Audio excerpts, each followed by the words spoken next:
tengah kehidupan masyarakat Indonesia yang beragam, setiap agama memiliki cara tersendiri dalam memaknai ibadah dan pengendalian diri. Salah satu praktik spiritual yang dikenal luas adalah puasa. Namun, apakah semua puasa dimaknai dan dijalankan dengan cara yang sama?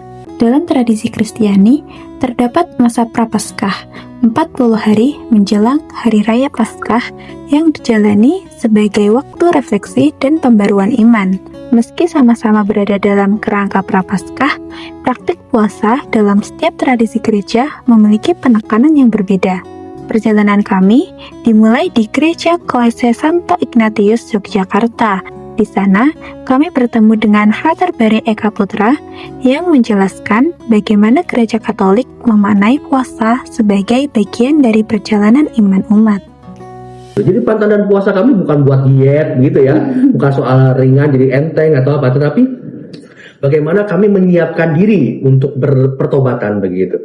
Apa yang dirasakan oleh Yesus sendiri dalam salibnya begitu. Jadi kami mencoba merasakannya dalam pantang dan puasa, dan lebih-lebih menyiapkan pertobatan hati begitu kan, supaya ketika masuk ke dalam misteri itu kami dalam hati yang bersih begitu ya, dalam hati yang murni, yang siap untuk menyiapkan itu. Jadi sebelum Paskah 40 hari itu kami berpantang dan berpuasa. Jadi pantang dan puasa yang diajarkan oleh Gereja Katolik adalah sebagai sebuah usaha untuk menyiapkan diri untuk ikut ambil bagian dalam penderitaan Kristus begitu.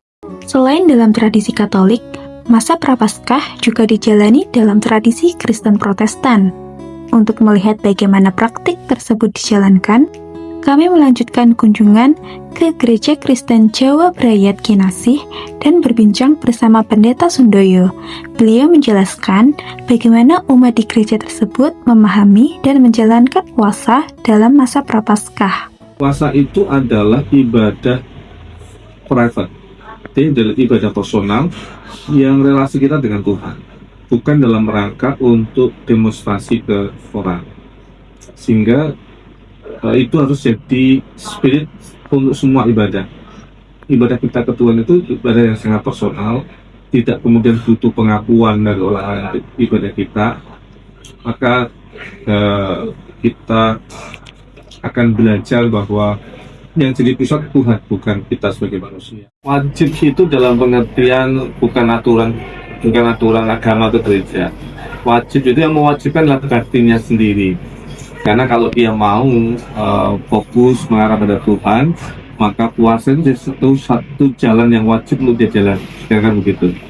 Jadi wajib dan tidak itu tidak diatur oleh pihak lain, tetapi oleh dirinya sendiri, oleh hatinya sendiri.